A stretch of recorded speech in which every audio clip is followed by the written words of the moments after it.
ইল্লা সাওম, রোজা ছাড়া।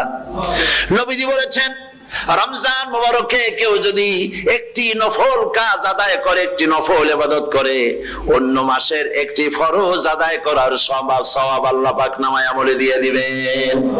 রমজান মুবারকে কেউ যদি একটি ফরজ আদায় করে, অন্য মাসের 70টি ফরজ আদায় করার মতো সওয়াব আমলনামায় আল্লাহ দিয়ে দিবেন। সুবহানাল্লাহ। এই মাস আমাদের সামনে। আল্লাহু আকবার বলি, আল্লাহু আকবার বলি, আলহামদুলিল্লাহ। এই পবিত্র মাস আমাদের সামনে। এই মাসে এত সব নফল হয় ফরজের মতো, আর ফরজ হয় 70টা ফরজের মতো। এত সব কেন হইল? আমরা না খেয়ে থাকি সেই জন্য নাকি? বলতে পারেন কেন হলো? একটি কারণ, শাহরু রমাদান আল্লাযী উনজিলা ফীহিল কুরআন। সুবহানাল্লাহ বলবেন না? এই রমজান মাস হচ্ছে সেই মাস যে মাসে আল্লাহ রাব্বুল আলামিন কোরআনে কারীমকে নাজিল করেছেন। এই মাসের মধ্যে একটি রাত আছে, খায়রুম মিন আলফি শাহর, যে রাতটি 1000 মাসের চাইতে বেশি গুরুত্বপূর্ণ আল্লাহর কাছে। সুবহানাল্লাহ। একটি রাত 1000 মাসের চাইতে গুরুত্বপূর্ণ। 1000 মাস ক্যালকুলেটর দিয়ে হিসাব করলে দেখা যায় যে 1000 মাসে 83 বছর 4 মাস হয়। তাহলে তার অর্থ কি এই যে একটানা 83 বছর 4 মাস ইবাদত করলে যে সওয়াব হবে, এই রাত্রে ইবাদত করলে সেই সওয়াব হবে? হতে পারে, এরকম হতে পারে, কিন্তু ব্যাখ্যাটা কি? ব্যাখ্যাটা হচ্ছে আরবিতে আলফুন শব্দ দিয়ে 1000 বোঝানো হয় না। আরবিতে যখন আলফুন বলা হয় তাহলে বোঝা যায় সংখ্যাধিক্য, বিপুল সংখ্যা, হাজার হাজার হাজার হাজার, থাউজেন্ডস এন্ড থাউজেন্ডস। এইটাকে বোঝানোর জন্য আরবিতে ব্যবহার করা হয় আলফুন, হাজার হাজার। তাহলে আল্লাহ কি বোঝাতে চাচ্ছেন? আল্লাহ রাব্বুল আলামিন তিনি আয়াত দ্বারা বোঝাতে চান, এর ব্যাখ্যা হচ্ছে এই পৃথিবীর মানবতার কল্যাণের জন্য, এই পৃথিবীর মানুষের ভালাইয়ের জন্য, মঙ্গলের জন্য হাজার হাজার মাস ধরে এই পৃথিবীর মানুষের যে কল্যাণ হয় নাই, এই রমজান মুবারকে একটা রাত আছে যেই রাতে আল্লাহ রাব্বুল আলামিন মানবতার সেই কল্যাণ করেছেন। সেই কল্যাণ কি দিয়ে করেছেন? শাহরু রমাদান আল্লাযী উনজিলা ফীহিল কোরআন, কোরআন নাযিল করে পৃথিবীর মানুষকে সেই কল্যাণ আল্লাহ দিয়েছেন। সুবহানাল্লাহ। প্রতি রমজান মুবারকে হযরতে জিবরাইল আসতেন, হুজুরকে বলতেন, হুজুর আপনি তেলাওয়াত করেন, আমি শুনি, যতটুক নাজিল হয়েছে পড়েন। হুজুর পড়তেন, জিবরাইল শুনতেন, আবার জিবরাইল পড়তেন, হুজুর শুনতেন। এমনি করে করে যে বছর হুজুর ইন্তেকাল করবেন, হুজুরের জীবনের শেষ রমজান মুবারকে কোরআন নাজিল পরিপূর্ণ হয়ে গেছে। হযরতে জিবরাইল বলেন, হুজুর কোরআন তো নাজিল তামাম হয়ে গিয়েছে, এবার আপনি পুরা কোরআন পড়ে আমারে শোনান। হযরতে রাসূল পুরাটা পড়ে 30 পারা পড়ে শোনায় দিলেন, জিবরাইল শুনলেন। এবার জিবরাইল বলেন, হুজুর আমি তেলাওয়াত করতেছি, আপনি শুনেন। হযরতে জিবরাইল 30 পারা পড়লেন, হুজুর শুনলেন। আবার হযরত জিবরাইল বলেন, হুজুর আবার আপনি পড়েন। হুজুর পড়লেন, জিবরাইল শুনলেন, আবার জিবরাইল পড়লেন, হুজুর শুনলেন। তার মানে হলো হুজুর যে বছর ইন্তেকাল করলেন, ওই বছরের রমজান মুবারকে হযরত জিবরাইল 2 বার পড়েছেন, হুজুর শুনেছেন, আর হুজুর 2 বার পড়েছেন, জিবরাইল শুনেছেন, যাতে করে একটা জের জবর, একটা আয়াত, একটা সেমিকোলন যেন বাদ না পড়ে যায়। শাহরু রমাদান আল্লাযী উনজিলা ফীহিল কুরআন, রমজানের পবিত্র মাসে আমি অবতীর্ণ হয়েছি। সুবহানাল্লাহ। যদি প্রশ্ন করা হয় রমজানে তো আসছো, কিন্তু প্রথম নাজিল হয়েছিল কোন সময়? ওটা কি দিন ছিল না রাত ছিল? কোরআন তার জবাবে বলে, ইন্না আনজালনাহু ফি লাইলাতিল কদর, কদরের পবিত্র রাতে আমি এই পৃথিবীতে আমার আগমন ঘটেছিল। যদি প্রশ্ন করা হয়, বুঝলাম সবই, কেন নাজিল হয়েছে তুমি? এই পৃথিবীতে তোমার আসার উদ্দেশ্য কি? মূল কাজটা কি? এই প্রশ্ন যদি করা হয়, কোরআনে কারীম তার জবাবে বলে, শোনো কেন এসেছি। লিতুখরিজান নাসা মিনাজ যুলুমাতি ইলান নূর, আমার মিশন হচ্ছে গোটা বিশ্ব মানবতাকে পুঞ্জীভূত জমাট বাঁধা অন্ধকারের ভেতর থেকে টেনে বের করে আলোর সন্ধান দিতে, আলোর দিকে আনার জন্য আমি কোরআন নাজিল হয়েছি।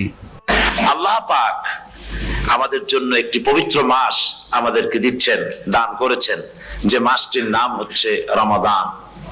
রমাদান হচ্ছে রামদুন, রা মিম দত, রাম ধাতু থেকে উৎপত্তি, এর অর্থ হচ্ছে জ্বালানো, পুড়িয়ে দেওয়া, ভস্ম করে দেওয়া। রমাদান, রমজান মুবারকে যারা নাকি সিয়াম সাধনা করে, আত্মত্যাগ করে, অর্থাৎ তিতিক্ষা, ত্যাগ এবং তিতিক্ষা করে, রমজান মুবারকে আল্লাহ পাক যেভাবে রোজা চান ওইভাবে যারা রোজা রাখে, তাদের সমস্ত গুনাহ সমূহকে আগুন যেমন আবর্জনাকে জ্বালিয়ে দেয়, রোজা যদি সঠিকভাবে কারো হয় তাহলে তার গুনাহগুলিকে এইভাবে জ্বালিয়ে ভস্ম করে দেয়। সুবহানাল্লাহ ওয়া বিহামদিহি। এই রমাদান আমাদের সামনে। আমি আমার আলোচনার শুরুতে আমি আপনাদের খেদমতে আরজ করতে চাই যে মাসটির মধ্যে আমরা প্রবেশ করতে যাচ্ছি, দুটি জিনিস আমাদের সামনে এখন।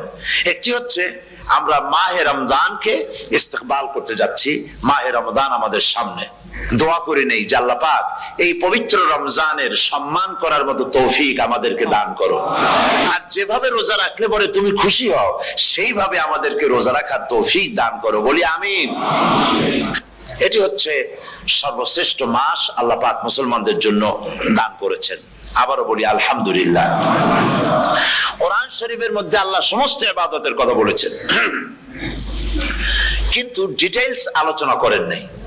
হজ করতে হবে, কিন্তু ওকুফে আরাফা করতে হবে, রমিয়ে হিজার করতে হবে, রমিয়ে জিবার করতে হবে, তারপরে 7 বার তাওয়াফ করতে হবে, সাফা মারওয়া সাই করতে হবে। এগুলি কিন্তু কোরআন শরীফে আসে নাই, ডিটেইলস আসে নাই। নামাজ পড়তে হবে, কিন্তু জোহরে কয় রাকাত, আসরে কয় রাকাত, মাগরিবে কয় রাকাত, এই রাকাতগুলি কিভাবে বিন্যস্ত করতে হবে কোরআন শরীফে তা আসে নাই, বর্ণনা করা হয়নি। যাকাত দিতে হবে, কিন্তু কত টাকা হলে কত টাকা দিতে হবে, কত মন ধান হলে কতটুকু দিতে হবে, কত ছাগল হলে, কত গরু হলে, কত পরিমাণ সোনা হলে, কত পরিমাণ দ্রব্য মজুদ থাকলে যাকাত দিতে হবে, এর বিস্তারিত বিবরণ কোরআন শরীফে আসে নাই। চিন্তা হতে পারে যে তাহলে এগুলো আমরা পাইলাম কই? আমরা পেয়েছি কোরআনের ব্যাখ্যা হচ্ছে রাসূল করিম সাল্লাল্লাহু আলাইহি ওয়াসাল্লাম, হুজুর এটাকে আমাদেরকে বলে দিয়েছেন। তিনি শারে ছিলেন, শরীয়ত প্রণেতা ছিলেন। তো সমস্ত ইবাদতকে আল্লাহ পাক সংক্ষেপে সংক্ষেপে তিনি আউটলাইন অথবা গাইডলাইন তিনি দিয়েছেন আল্লাহ পাক। রমজান মুবারক হচ্ছে একমাত্র ইবাদত যে রমজান সম্পর্কে আল্লাহ পাক ডিটেইলস পূর্ণ একটি রুকু আল্লাহ পাক আলোচনা করেছেন। সুবহানাল্লাহ। রোজা শুরু করবেন কোনখান থেকে, শেষ করবেন কোথায় গিয়ে, সফরে প্লেনে যখন চলবেন তখন আপনার রোজার অবস্থা কি হবে, যদি দেশে যান তখন কি হবে, অসুস্থ হলে কি হবে, কিভাবে রোজা রাখবেন, কিভাবে রোজা ভাঙবেন, তারপরে কখন শুরু হবে, কখন কি হবে ইত্যাদি বিস্তারিত বিবরণ। রোজার মতো করে এত অন্য কোন ইবাদতের ব্যাপারে আল্লাহ এতটা বলেন নাই যতটা বলেছেন রোজার ব্যাপারে। তাহলে নিশ্চয়ই বুঝতে পারছেন রোজাটা অত্যন্ত গুরুত্বপূর্ণ ইবাদত। সবটাই গুরুত্বপূর্ণ, কিন্তু রোজাটা আল্লাহর কাছে বেশি গুরুত্বপূর্ণ। সুবহানাল্লাহ। আচ্ছা, বেশি গুরুত্বপূর্ণ কেন সে কথা কি বলবো? অবশ্যই বলবো। বেশি গুরুত্ব এই কারণে, আল্লাহ পাক বলেছেন, এটা হচ্ছে হাদিসে কুদসি। আল্লাহ পাক বলেছেন, আস-সাওমু লি ওয়া আনা আজজি বিহি। অন্য রিওয়ায়াতে এসেছে ওয়া আনা উজজা বিহি। আস-সাওমু লি, রোজা হলো আমার জন্য। কে বলতেছেন বলুন তো? আল্লাহ পাক বলছেন রোজা হচ্ছে আমার জন্য, রোজার পুরস্কার আমি দেব। অন্য বর্ণনায় এসেছে রোজা আমার জন্য আর রোজাদারের পুরস্কার আমি আল্লাহ নিজেই পুরস্কার। সুবহানাল্লাহ, সুবহানাল্লাহ। তাহলে প্রশ্ন আসে, আল্লাহ পাক বলছেন রোজা আমার জন্য, আস-সাওমু লি।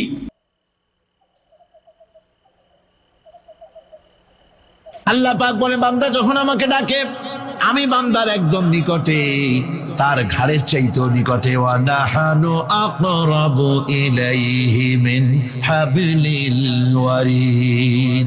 আমি আমার বান্দার সারা যে রগের উপরে তার মাথা, এর থেকেও আমি আমার বান্দার বেশি নিকটে। সুবহানাল্লাহ পড়ে। আমি তোমার কাছে, আমার কাছে মাপ চাও, যত বড় গুনাহ হোক। ওয়া ক্বালা রাব্বুকুম উদউনি আস্তাজিব লাকুম। তোমার প্রভু তোমাকে ডেকে বলেছে আমাকে ডাকো, আমি মাফ করে দেবো। সুবহানাল্লাহ। কত বড় কথা, আমাকে ডাকো, নিরাশ হয়েও না, হতাশ হয়েও না। আল্লাহর গজব বেশি না রহমত বেশি? আল্লাহর রহমত বেশি।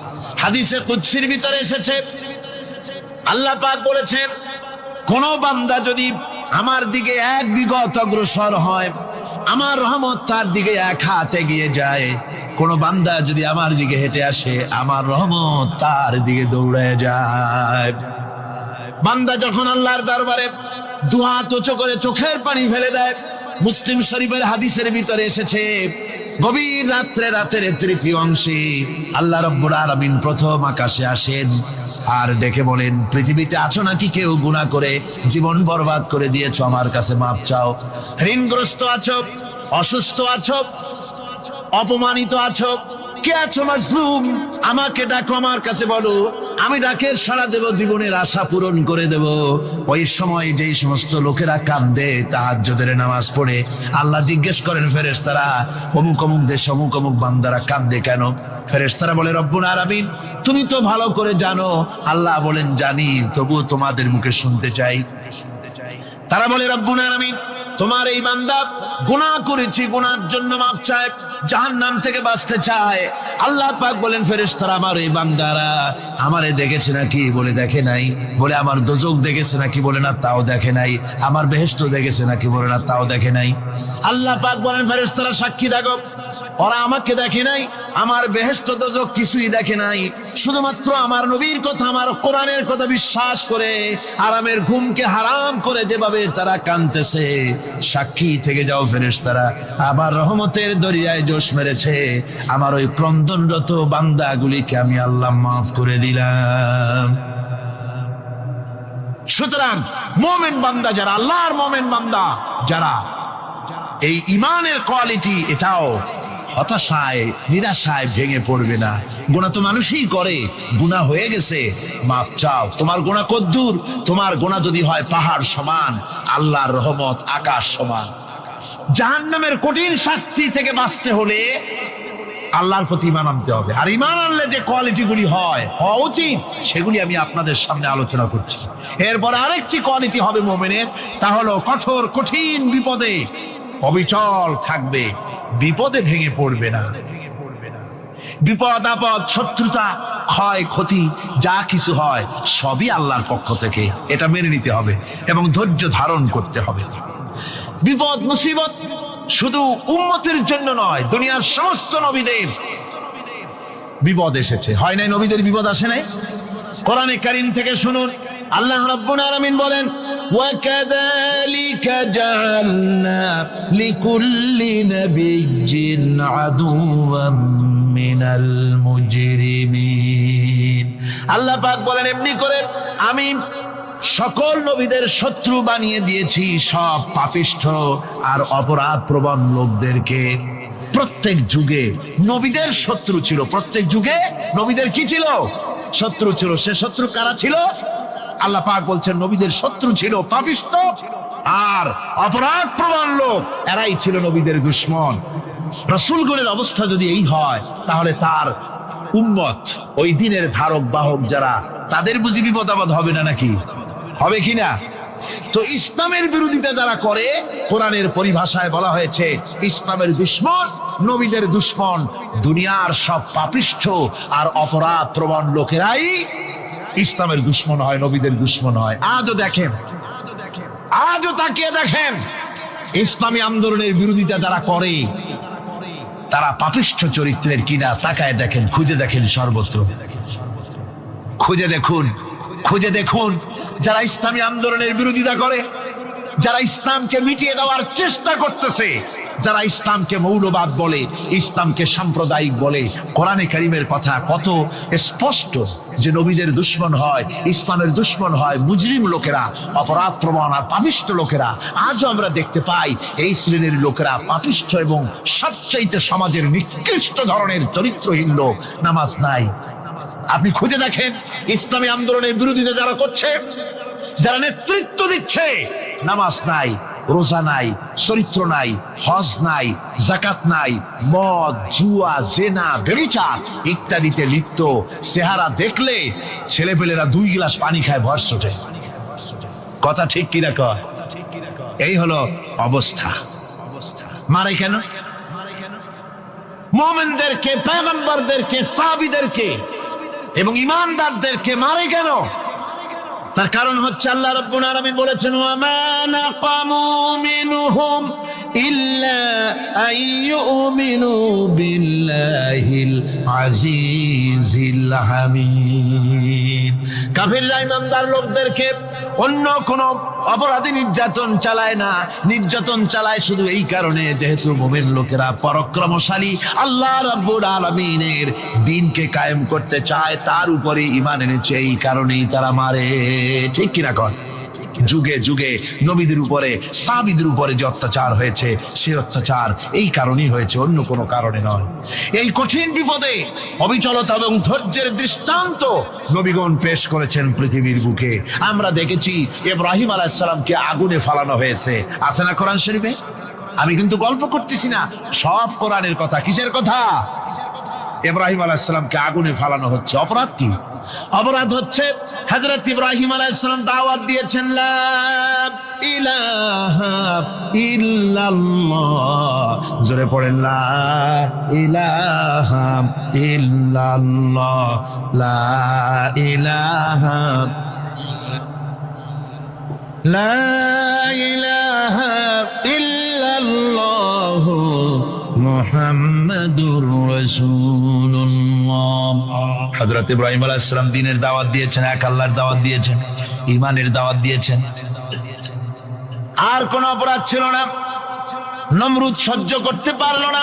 কোরআনে কারীমের মধ্যে সব কথাগুলি আল্লাহ পাক এই জন্য বিধৃত করেছেন, এই জন্য কোরআনে কারীমের মধ্যে সব কথা উঠায় দিয়েছেন, যাতে করে মুমিনেরা বিপদ আসলে পরে যেন ঘাবড়ে না যায়। ইব্রাহিম আলাইহিস সালামকে আগুনে ফালানো হচ্ছে। ফেরেশতা বলছে, ইব্রাহিম তোমারে আগুনে ফালায় দাও, হতেছে আমার কাছে সাহায্য চাও, আমার কাছে ক্ষমতা আছে, আগুনগুলো উঠাইয়া নমরুদের বংশ জ্বালায় দেব। হযরত ইব্রাহিম ফেরেশতার কাছে সাহায্য চাইছিলেন নাকি?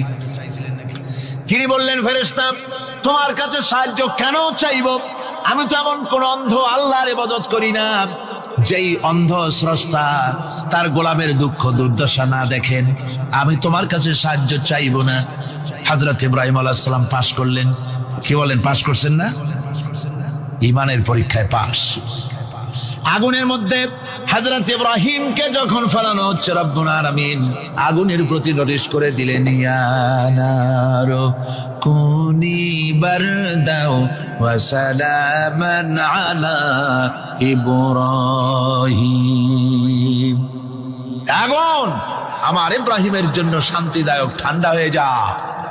এখন কি আর আগুনের বাপের ক্ষমতা আছে ইব্রাহিমকে পোড়ানো? আর ক্ষমতা নাই। আমার বন্ধুগণ, ইব্রাহিম আগুনের ভিতরে আরামে বসা আছেন, আর ওদিকে নমরুদ বসে বসে দেখতেছে দূর থেকে। ইব্রাহিম তো জ্বলে না, গায়ের মধ্যে আগুন জ্বলে গেল। ডাক দিয়া কয়, আগুন তোর হলো কি? কেন জ্বালাইতে পারিস না আমার দুশমন রে? হলোটা কি তোর? তোর কি জ্বালানো শক্তি বন্ধ হয়ে গেল নাকি? আগুনের ভিতর থেকে জবাব এলো, নমরুদ রে, আমার ভিতরে জ্বালানো শক্তি আছে কি নাই যদি প্রমাণ করতে চাও, টেস্ট করতে চাও, তুই নিজে আয়, তোরে শুদ্ধ তামাম দুনিয়া জ্বালাই দিতে পারি, ইব্রাহিমের এক গাছা পশমও জ্বালাইতে পারি না।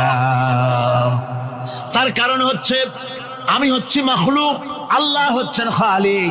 আল্লাহ আমাকে বলেছেন না জ্বালাতে, তুমি 1000 বার বললেও আমি ইব্রাহিমকে জ্বালাইতে পারবো না। কোরআনে কারীমে ঘটনা বলে মুমিনদেরকে সাহস দেওয়া হচ্ছে, মুমিনেরা দ্বীনের কাজ করতে গিয়ে বিপদ আবাজ আসবে, ঈমানের দাবি হলো বিপদ আসবে, আর বিপদ আসলে ঘাবড়ায় যেও না, মুসিবতে পড়ে চিন্তায় পেরেশানে হয়রান হয়ে যেও না। বিশ্বকবি আল্লামা ইকবাল কি সুন্দর করে বলেছেন, আজ ভি হোক জু ইব্রাহিম কা ইমা पैदा आग कर सकती है एक अंदाज गुलिस्तां पैदा। ইব্রাহিমের ঈমান যদি আজিও কোথাও হয় বিদ্যমান, করতে পারেন অগ্নিকুণ্ডে খুবসুরত এক গুলিস্তান। আজও যদি আগুনের ভিতরে কোন নমরুদ কোন ইব্রাহিমকে যদি ফেলে দেয়, আল্লাহ রাব্বুল আলামিন আজও আগুনকে ফুলের বাগান বানায়া দিবেন। সুবহানাল্লাহ। ভয় পাওয়ার কারণ নাই, চিন্তা করার কোনো কারণ নাই। আমার বন্ধুগণ, হযরতে হুদ আলাইহিস সালামকে যখন সমাজের লোকেরা, রাষ্ট্রের লোকেরা ঘিরে ফেলে দিল, সমাজ শক্তি, রাষ্ট্র শক্তি যখন তাকে ঘিরে ফেলে দিল, ষড়যন্ত্রের পাহাড় তুলে দিল, তারে মেরে ফেলে দিবে, হযরত হুদ দেশ থেকে তা পালায় গেলেন না, ভয় পেলেন না। হযরতে হুদ আলাইহিস সালাম বললেন, কোরআনে কারীমে হযরত হুদের কথা কোট করা হলো, ফাকিদুনি জামিআন সুম্মা লা তুনজিরুন। সম্মিলিতভাবে ষড়যন্ত্র করো আমার বিরুদ্ধে, সবাই মিলে ষড়যন্ত্র করো, সুম্মা লা তুনজিরুন, আর আমাকে এতটুকু অবকাশ তোমরা দিও না। ইন্নী তাওয়াক্কালতু আলাল্লাহি রাব্বি ওয়া রাব্বিকুম, আমি ভরসা করেছি সেই আল্লাহর উপরে যার কুদরতি হাতের ভেতরে, যিনি আমাদের রব তোমাদেরও রব, আর যার কুদরতি হাতের ভিতরে তামাম পৃথিবীর জানগুলি যার হাতে, সে আল্লাহর উপরে ভরসা করেছি। ষড়যন্ত্র যদ্দূর আছে করতে থাকো, আমি ষড়যন্ত্র পরোয়া করি না। সুবহানাল্লাহ। এটাই হলো মুমিনের কোয়ালিটি। শুধু ঈমান, লা ইলাহা ইল্লাল্লাহু মুহাম্মাদুর রাসূলুল্লাহ, গরুর গোশত খাই, আর রবিউল মাস আসতে পরে ইয়া নবী সালাম আলাইকা, ইয়া রাসূল সালাম আলাইকা, তারপরে গরম গরম জিলাপি আর রসগোল্লা খাইলাম খুব বেশি করিয়া, এর নাম মুমিন নয়। মুমিন হচ্ছে তার চলায় ফেরায়, ওঠায় বসায় সাহসিকতার তার এক আন্দাজ তৈরি হবে সে। আমার ভাইয়েরা, বিপদে অবিচলতা আমাদেরকে পয়গম্বরেরা শিক্ষা দান করেছেন। আমরা দেখতে পেয়েছি বিশ্বনবী জনাবে মুহাম্মাদুর রাসূলুল্লাহ সাল্লাল্লাহু আলাইহি ওয়াসাল্লাম হিজরতের রাত, কাফেররা চতুর্দিকে দাঁড়ানো, হযরত জিবরাইল এসে বলেন, ইয়া রাসূলুল্লাহ, হে কাফেররা চতুর্দিকে ঘিরে দাঁড়িয়েছে, গভীর রাত, এখন হাতে তাদের তরবারি, সকাল হলে পরেই তারা আপনাকে মেরে ফেলে দিবে, তাড়াতাড়ি ওঠেন, মদিনার দিকে চলে যান। আল্লাহ নবী ঘুমের থেকে জেগে হযরত আলীকে ডেকে বলেন, আলী, আল্লাহ অর্ডার করেছেন, আমি মদিনায় চললাম, আমার বিছানার পরে আমার চাদর গায়ে দিয়ে শুয়ে থাকো। হযরত আলী বলেন, আল্লাহর হাবিব, আপনার চাদর গায়ে দিয়ে ঘুমিয়ে থাকবো, সকালবেলায় কাফির বেঈমানেরা আপনার বিছানার পরে আপনার চাদর গায়ে দেওয়া অবস্থায় আমি আলীকে তারা মুহাম্মদ মনে করবে, আর আমি আলীকে নবী মনে করে তারা তাদের তরবারি দিয়া কেটে কেটে টুকরা টুকরা করে আমারে বিদায় করে দেবে দুনিয়া থেকে। এতটুকুনো পরোয়া করি না, বরং আমার দিলের মধ্যে এটাই তৃপ্তি থাকবে যে আমি আলীর জীবনের বিনিময় আল্লাহর হাবিব দুনিয়ায় বেঁচে আছেন। যে ব্যক্তি বিদ্রোহ করেছে এবং দুনিয়ার জীবনকে অগ্রাধিকার দিয়েছে, তার জায়গা হচ্ছে জাহান্নাম। জোরে বলেন নাউজুবিল্লাহ। যে ব্যক্তি আল্লাহর সঙ্গে বিদ্রোহ করেছে আর পরকালের জন্য পাথর জোগাড় করে নাই, দুনিয়াকে অগ্রাধিকার দিল, পরকালকে ভুলে গেল, তার জায়গা হলো জাহান্নাম। وَأَمَّا مَنْ خَافَ مَقَامَ رَبِّهِ وَنَهَى النَّفْسَ عَنِ الْهَوَى فَإِنَّ الْجَنَّةَ هِيَ الْمَأْوَى। আর যে ব্যক্তি আপন প্রভুর সামনে উপস্থিত হওয়াকে ভয় করেছে এবং আপন প্রবৃত্তিকে লালসা মুক্ত করেছে, লালসার হাত থেকে রক্ষা করেছে, আল্লাহ রাব্বুল আলামিন কিয়ামতের দিন তার জন্য রেখে দিয়েছেন জান্নাত। তার জন্য কোন জায়গা? আমাদেরকে পরকাল ভিত্তিক জীবন যাপন যদি করি, তাহলে কবরের জবাবগুলি খুব আসান হবে। আর যদি পরকাল ভিত্তিক জীবন যাপন না হয়, কবরটা মুসিবত হয়ে যাবে। হযরত ওসমান রাদিয়াল্লাহু তাআলা আনহু কবরের কাছে গিয়ে খুব কাঁদতেন। সাহাবায়ে কেরাম প্রশ্ন করেছেন, হুজুর, রাসূল করিম সাল্লাল্লাহু আলাইহি ওয়াসাল্লাম যখন জান্নাত ও জাহান্নামের ওয়াজ করেন, কখনো তো এত বেশি আপনি কাঁদেন না, যত বেশি কাঁদেন কবরের কাছে এসে, কারণ কি? হযরত ওসমান রাদিয়াল্লাহু তাআলা আনহু বলতেন, আমার সাথীরা, আমি আমার হাবিবের কাছে, আল্লাহ রাব্বুল আলামিনের রাসূলের কাছে আমি শুনেছি, এই কবরটাই হলো প্রথম স্টেশন, এই কবরটাই হলো প্রথম ইমিগ্রেশন কাউন্টার। এই জায়গায় যদি কেউ ধরা পড়ে যায়, কারো যদি চার্জশিট হয়ে যায়, সব জায়গায় ধরা পড়ে যাবে, হাসরে মিজানে সিরাতে কোনো জায়গায় নাজাত পাবে না। আর এই কবরটা যদি কেউ মুক্তি পেয়ে যায়, মিজান, সিরাত, হাসর সব জায়গা থেকে আল্লাহ তারে ভালোভাবে পার করে দিবেন। এটা হলো আসল জায়গা, মারাত্মক জায়গা, খুব মারাত্মক জায়গা। আমি এটাকে ইমিগ্রেশন কাউন্টার বলেছি আমার ভাষায়। ইমিগ্রেশন কাউন্টার যারা বিদেশ ভ্রমণ করেছেন তারা জানেন। লন্ডন যাবেন, আমেরিকা যাবেন, সৌদি আরব যাবেন, যে কোনো বিদেশে যাবেন, গেলেই পাসপোর্ট তারা দেখবে। পাসপোর্টে আপনার ন্যাশনালিটি কোনটা সেটাই তারা জানতে চাইবে। আপনি কোন দল করেন এটা তারা জানতে চাইবে না। আপনি কোন ভাষায় কথা বলেন তাও তাদের জানার দরকার নেই। প্রথমেই তারা আপনার ন্যাশনালিটি দেখবে, আপনার আইডেন্টিটি কি তারা জানতে চাইবে। তারপরে যদি স্যাটিসফ্যাক্টরি হয় আপনাকে ভিসা দিয়ে ভেতরে ঢুকবার ব্যবস্থা করে দেবে। আর যদি তারা স্যাটিসফাইড না হয় তাহলে আপনাকে মেহমানখানায় ঢুকানো হবে গ্রেফতার করে। কবর হচ্ছে এ ধরনের একটি ইমিগ্রেশন কাউন্টার। কবরের ভিতরে মানুষ যখনই রাখা হবে সঙ্গে সঙ্গে দুজন ফেরেশতা আসবে। কবরের কাছে যারা এসেছিল দাফন হয়ে যাওয়ার পর এই লোকগুলি 40 কদম যেতে যতক্ষণ লাগে এর মধ্যেই দুজন ফেরেশতা এসে যাবে। এসে জিজ্ঞেস করবে, মান রব্বুকা, তুমি কোন দল করতে? ওটা তাদের জানার দরকার নেই। চাকরি কিসে করতেন ওটা জানার দরকার নেই। ব্যবসা করতেন না চাকরি করতেন প্রয়োজন নেই। প্রথমেই জিজ্ঞাসা করা হবে ন্যাশনালিটি, প্রথমেই জিজ্ঞাসা করা হবে তার ন্যাশনালিটি সম্পর্কে, তার আইডেন্টিটিটা কি, এবং সেটাকে সত্যায়িত করার জন্য, বোঝার জন্য 3টি প্রশ্ন।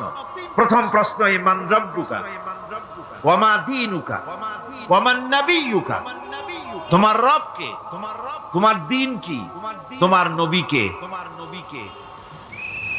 যদি এই ব্যক্তি বেঈমান হয়, মুনাফিক হয়, সে বলবে হায় হাতা লা আদরি, হায় হাতা লা আদরি, জানি না আমার রবকে, আমি জানি না।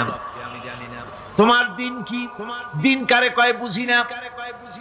এরপরে আল্লাহর নবী জনাবে মুহাম্মদ রাসূলুল্লাহ সাল্লাল্লাহু আলাইহি ওয়াসাল্লাম কে দেখানো হবে, বলা হবে মা কুনতা তাকুলু ফি হাদার রাজুল, এই ব্যক্তি সম্পর্কে তোমার ধারণা কি নিকে? বলবে আমি চিনি না। নাউযুবিল্লাহ। বাস এরপরে তার যা হবার তাই শুরু হয়ে যাবে। আর যদি বান্দাটা মুমিন হয়, প্রশ্ন করা হবে মান রব্বুকা, জবাব দেবে রব্বি আল্লাহ, আমার রব আল্লাহ রাব্বুল আলামিন। ওয়া মা দীনুকা, দীনুনা ইসলাম, আমার দিন হচ্ছে ইসলাম। এরপরে আল্লাহর নবীকে দেখানো হবে। কয়েক রকমের বর্ণনা আছে, কোন বর্ণনায় আছে হুজুরের আকারে দেখানো হবে, অথবা রাসূলকে সরাসরি দেখানো হবে। বলা হবে মা কুনতা তাকুলু ফি হাদার রাজুল, এই লোকটি সম্পর্কে ধারণা কি? মুমিন ব্যক্তি বলবে হাদা নবিয়ুনা মুহাম্মাদুর রাসূলুল্লাহ সাল্লাল্লাহু আলাইহি ওয়াসাল্লাম, ইনি আমার তো সেই নবী মুহাম্মাদুর রাসূলুল্লাহ সাল্লাল্লাহু আলাইহি ওয়াসাল্লাম। আমরা যেন এই রকমের জবাব দিতে পারি, আল্লাহ কবুল করো। সকলে জোরে কোন আমিন। জবাব হয়ে যাওয়ার পর গায়ব থেকে আওয়াজ আসবে, ফাফরিশু বিল জান্নাতি ওয়ালবিসু বিল জান্নাহ, ও আমার ফেরেশতারা আমার এই বান্দাকে জান্নাতের পোশাক পরায়া দাও আর কবরটাকে জান্নাতের বিছানা বিছায়া দাও। জান্নাতের পোশাক পরায়া দাও, জান্নাতের বিছানা বিছায়া দাও। ইলা মাদ্দা বাসারিহি, তার চোখের দৃষ্টি যত দূর যায় কবরটা ততটা প্রশস্ত করে দাও। এরপর বেহেশতের পোশাক পরাইয়া, বেহেশতের বিছানা বিছায়া ফেরেশতা বলবে নূম কানাউমুল উরুস, ঘুমিয়ে যাও। দুলামিয়া যেমন বাসর সজ্জায় নতুন বউ নিয়ে আরামে ঘুমায়, এরকম আরামে ঘুমায় যাও। ইলা ইয়াউমিল কিয়ামা, কিয়ামত পর্যন্ত ঘুমায় থাকো, আরামে ঘুমিয়ে থাকবে। এরপরে সিংহায় ফুৎকার হবে, সিংহার ফুৎকারের আওয়াজে তার ঘুম ভেঙে যাবে। বলবে ইয়া ওয়াইলানা মান বা'আথানা মিন মারকাদিনা, হায় আফসোস, আমার এত আরামের ঘুম থেকে কে আমাকে জাগ্রত করলো, আমার ঘুমটারে নষ্ট করলো কে? আওয়াজ আসবে হাদা মা ওয়াদার রহমান ওয়া সাদাকাল মুরসালুন। এটা হচ্ছে রহমানের সেই ওয়াদা। আর মুরসালিনরা, নবীরা সত্য কথাই বলেছিলেন। সেই কিয়ামত অনুষ্ঠিত হচ্ছে। আমার বন্ধুগণ,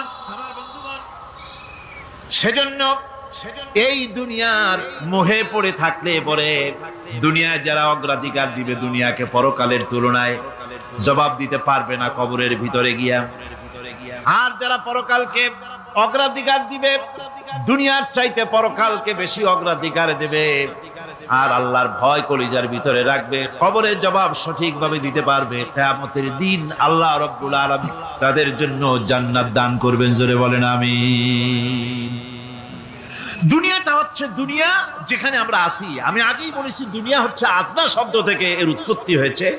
তুচ্ছ, নিকৃষ্ট, এটার দাম নাই, এটার মূল্য নাই। হযরত ইবনে কাইয়্যিম রাহিমাহুল্লাহ, নওয়ারাল্লাহু মারকাদাহু ওয়া জাআলাল জান্নাতা মাথওয়াহু। হযরত ইবনে কাইয়্যিম তিনি বলছেন, সুন্দর করে বলছেন দুনিয়া সম্পর্কে, মা মাদা ফিদ দুনিয়া আহলামুন ওয়া মা বাকিয়া মিনহা আমানি ওয়াল ওয়াক্তু বাইনাহুমা দায়ুন। মা মাদা ফিদ দুনিয়া আহলামুন, জীবনের যে অংশ ফেলে এসেছি সেটা আজ একটা স্বপ্ন। ওয়া মা বাকিয়া মিনহা আমানি, আর জীবনের যে অংশ সামনে বাকি আছে সেটা এখন একটা আকাঙ্ক্ষা। ওয়াল ওয়াক্তু বাইনাহুমা দায়ুন, আর এর মাঝখান থেকে সময় সব চলে যাচ্ছে। কত বড় কথা চিন্তা করেছেন? জীবনের যে অংশ ফেলে এসেছি তা আজকে স্বপ্ন, তা কি বলেন? স্বপ্ন। আর সামনে যা আছে সেটা আকাঙ্ক্ষা, আর মাঝখান থেকে সময় সব চলে যাচ্ছে। এরপরে তিনি বলছেন, وَمَنْ يَسْحَبِ الدُّنْيَا يَكُنْ مِثْلَ قَابِضٍ عَلَى الْمَاءِ خَانَتْهُ فُرُوجُ الْأَصَابِعِ। দুনিয়াদারের অবস্থা হচ্ছে এই, কেউ যদি দুই হাতে পানি খামসায় ধরে, দুই হাতে কি ধরছে বলেন? দুই হাতে পানি খামসায় ধরেছে, খুব মজবুত করে ধরেছে, 2 মুঠ পানি। বলেন থাকবে কতটুকু? কতটুকু থাকবে? 1 ফোঁটাও থাকবে না। কারণ তার আঙ্গুলের ফাঁক তার সাথে খেয়ানত করবে, আঙ্গুলের ফাঁক দিয়া পানিগুলি সব বেরিয়ে চলে যাবে। সুতরাং দুনিয়া যারা চায় তারা ঠিক পানি খামসায় ধরলে পানি যেমন হাতের ভেতর থেকে খেয়ানত করে চলে যায়, যারা দুনিয়া চায় দুনিয়াও তাদেরকে এভাবে ফাঁকি দিয়ে চলে যায়। তবুও দুনিয়ার মায়া মানুষের এত বেশি। আল্লাহর নবী বলেন, লাউ কানা লি ইবনি আদামা ওয়াদিন মিন যাহাবিন লাহাব্বা ইয়াকুনা লাহু সারিন। এই পৃথিবীতে যদি কাউকে একটা মাঠ ভরে যদি সোনা দেওয়া যায়, লোকটা বলবে, রব্বুল আলামিন, আমি যদি আরেকটা মাঠ এরকম সোনা ভরা পেতাম। দ্বিতীয় আরেকটা মাঠ দেওয়া হলে আবার বলবে, যদি তৃতীয় আরেকটা মাঠ সোনা ভরে যদি পেতাম। নবীজি বলেন, ওয়ালা ইয়ামলাউ জাওফু ইবনু আদামা ইল্লা তুরাব।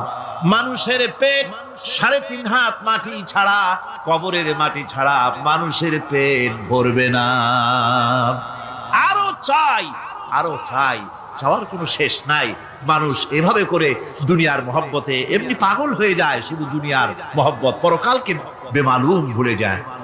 আমি কিন্তু এই কথা বুঝাতে চাই নাই যে পরকালের মহব্বতে, পরকালের ভয়তে বা পরকালের জন্য দুনিয়া আপনি বাজার ঘাট, বেচা কিনা, ব্যবসা বাণিজ্য সবকিছু ভুলে যান, না তা নয়। ভুল বোঝার কোনো কারণ নাই। পরকালকে অগ্রাধিকার দিতে হবে, মানে দুনিয়াটা চিরস্থায়ী জায়গা নয়। চিরস্থায়ী হচ্ছে কোনটা? আখিরাত। চিল্লায় এখন কোনটা? সুতরাং এখানে যা করতে হবে, আখিরাতে জবাবদিহিমূলক জীবন যাপন করতে হবে। আপনি ব্যবসা করবেন, ওজনে কম দিতে পারবেন না। আপনি খাদ্যে ভেজাল দিতে পারবেন না, চুরি করতে পারবেন না, ডাকাতি করতে পারবেন না, জেনা করতে পারবেন না, বদমাশি করতে পারবেন না, মদ খেতে পারবেন না, সন্ত্রাসী হতে পারবেন না, হাইজাকার হতে পারবেন না, চাঁদাবাজ হতে পারবেন না, মুনাফাখোর হতে পারবেন না, আপনি চোরা কারবারি হতে পারবেন না, ঘুষখোর হতে পারবেন না, সুদখোর হতে পারবেন না। এই সব কাজ পরকালকে বিশ্বাস করলেই এ সমস্ত কাজ থেকে মানুষ বিরত থাকতে পারে। কথা ঠিক কিনা? এটাই হচ্ছে। সুতরাং এই পৃথিবী থাকবে না। এটা কি চিরকাল থাকবে না, এর একটা পরিসমাপ্তি ঘটবে। যেমন করে সারা বছর লেখাপড়া করার পর কলেজে, বিশ্ববিদ্যালয়, মাদ্রাসায়, হাই স্কুলে, সব জায়গায় সারা বছর লেখাপড়া করার পর যেমন পরীক্ষা দেওয়ার একটা দিন আসে, সারা বছর ব্যবসা করার পর হিসাব নিকাশ করার যেমন একটা সময় আসে, সারা মাস চাকরি করার পর বেতন পাওয়ার যেমন একটা দিন আসে, সারা জীবন চাকরি করার পর পেনশন পাওয়ার যেমন একটা সময় আসে, অনুরূপ ভাবে এই দুনিয়া যেদিন শেষ হয়ে যাবে, আল্লাহ নির্ধারিত সময় শেষ হয়ে যাওয়ার পর একটা সময় আসবে যখন আল্লাহ রব্বুল আলামিন সব শেষ করে দিবেন, লন্ড ভন্ড হয়ে যাবে, কিছুই থাকবে না। কোরআনে কারিমে আল্লাহ সব বলেছেন, কোরআনে সব আল্লাহ বলে দিয়েছেন। আল্লাহ পাক বলেন এই পৃথিবীর সব কেমন ভাবে ধ্বংস হবে তার চিত্র আল্লাহ পাক কোরআনে কারিমে তুলে ধরেছেন। ইযাস সামাউন ফাতারাত ওয়া ইযাল কাওয়াকিবু তাসারাত ওয়া ইযাল বিহারু ফুজ্জিরাত ওয়া ইযাল কুবুরু বু'সিরাত। যখন আকাশসমূহ তীর্ণ বিদীর্ণ হয়ে যাবে, তারকাগুলি বিক্ষিপ্ত হয়ে ছিটকে পড়বে, আর সমুদ্রগুলি উচ্ছ্বসিত হয়ে পড়বে, কবরগুলি সব তার ভেতরে যা আছে উদ্গীরণ করে দেবে, তারকাগুলি স্থিমিত হয়ে যাবে। এরপরে সমস্ত আকাশগুলি কাতাইয়িস সিজিল্লি লিল কুতুব, কিতাবের পৃষ্ঠার মতো একটার পরে একটা ঠাস ঠাস করে পড়তে থাকবে, চূর্ণ বিচূর্ণ হয়ে ভেঙে চুরে একাকার হয়ে যাবে। পাহাড়গুলিকে উড়িয়ে দেওয়া হবে, চন্দ্র এবং সূর্য একাকার হয়ে। আল্লাহ রাব্বুল আলামিন বলেন ফাইদা বারিকাল বাসার ওয়া খাসাফাল কমার ওয়া জুমিআশ শামসু ওয়াল কমর। চক্ষু যখন বিস্ফারিত হয়ে যাবে, চাঁদ যখন তার আলো হারিয়ে ফেলবে, সূর্য যখন তার আলো হারিয়ে ফেলবে, চাঁদ আর সূর্য সব একাকার হয়ে যাবে, সেই সময়ের অবস্থাটা কি চিন্তা করো। মানুষ হয়রান হয়ে দৌড়াদৌড়ি করবে। ওয়াহুমিলাতিল আরদু ওয়াল জিবালু ফাদুক্কাতা দাক্কাতান ওয়াহিদা। জমিন এবং পাহাড়গুলির মধ্যে আল্লাহ রাব্বুল আলামিন সংঘর্ষ বাঁধিয়ে দিবেন, পাহাড়গুলি ভেঙে চুরে টুকরা টুকরা হয়ে যাবে, পাহাড়গুলি উঁচু করে জমিনের উপরে আছাড় মেরে আল্লাহ রাব্বুল আলামিন ভেঙে চুরে চুরমার করে দিবেন। সুবহানাল্লাহ। ওয়া তাকুনুল জিবালু কালইনিল মানফুশ, পাহাড়গুলো পেঁজা ধোনা তুলার মতো করে উড়িয়ে দেওয়া হবে, পাহাড় উড়ে যাবে। সুবহানাল্লাহ পড়ো। পাহাড় পাথরের তৈরি করা পাহাড়, এই পাহাড়গুলি তুলার মতো হয়ে উড়বে কিভাবে? আমি এই দৃশ্য নিজের চোখে কিছুটা হলেও দেখছি। আজ থেকে 10 দিন আগে আমি ইতালি সফর করে এসেছি। ইতালির রাজধানী রোম। রোম প্রাচীন সভ্যতার লালন ভূমি। কোরআনে কারিমে সূরা রোম রয়েছে, এই রোম সেই রোম। এখানের বাদশার কাছে রাসূল করিম সাল্লাল্লাহু আলাইহি সাল্লাম হেরাক্লিয়াসের কাছে চিঠি পাঠিয়েছিলেন, সেই রোম। 12 থেকে 15 হাজারের মতো বাংলাদেশি মুসলমান সেখানে আছে। জুমার দিন যেদিন আমি গেলাম তার পরের দিনই জুমা ছিল। জুমার নামাজ পড়লাম ভ্যাটিকানের কাছেই, বিশাল মসজিদ, ইউরোপের ভিতরে সবচাইতে বড় মসজিদ এটা। রোম ইসলামের দুশমনদের রাজধানী। সেইখানে যখন আযান হচ্ছে আশহাদু আন্না মুহাম্মাদার রাসূলুল্লাহ, আমার অনুভূতির কথা আপনাদেরকে বোঝাতে পারবো না, কি অনুভূতির সৃষ্টি হয়েছে আমার ভেতরে। ভ্যাটিকানের পোপ এক পাশে, কিছু দূরেই ভ্যাটিকান, ওটা হচ্ছে গোটা পৃথিবীর সমস্ত খ্রিস্টানদের কাবা, ভ্যাটিকান। তার পাশেই বিশাল মসজিদ, সেখানে নামাজ পড়লাম। চিন্তার ভেতরে আসলো আল্লাহ রাব্বুল আলামিন তার হাবিবের নাম, তার তাওহীদ, তার রিসালাতকে কিভাবে বিশ্বময় ছড়িয়ে দিলেন। আবু জাহেল চাইছিল মুহাম্মদ সাল্লাল্লাহু আলাইহি ওয়াসাল্লামকে স্তব্ধ করে দেবে মক্কার জীবনেই। কত বদনাম, সাহের, কাহেন, কাযযাব, শায়ের, নাউযুবিল্লাহি মিন যালিক, কত গালাগালি করলো। আর আল্লাহ শোনালেন, হাবিব চিন্তার কোনো কারণ নাই, ওয়ারাফা'না লাকা যিকরাক, আমি আপনার প্রশংসা বিশ্বময় ছড়িয়ে দেব। সুবহানাল্লাহি ওয়া বিহামদিহি। রম প্রোগ্রাম শেষ করে আমাকে তারা নিয়ে গেল, যেটা আমি বলছি সবর কাহিনী শোনাবার সময়টা না, যেহেতু এর সঙ্গে প্রাসঙ্গিক সেজন্য বলছি। পাহাড় কেমনে তুলার মতো হয়ে উড়বে তার নজির দেখেছি। রোম শহর থেকে 300 মাইল দূরে, 300 কিলোমিটার দূরে নেপোলিয়ান বোনাপার্ট তার বাড়ি, এবং ওটা তার নামে একটা প্রভিন্স। ভূমধ্য সাগরের পারে ভিসুভিয়াস, পৃথিবীর সবচাইতে বড় আগ্নেয়গিরি, সেটা দেখাতে নিয়ে যাওয়া হলো আমাকে। যে পাহাড়টা পৃথিবীর মাটি থেকে তার চূড়া হচ্ছে 3 মাইল উঁচু,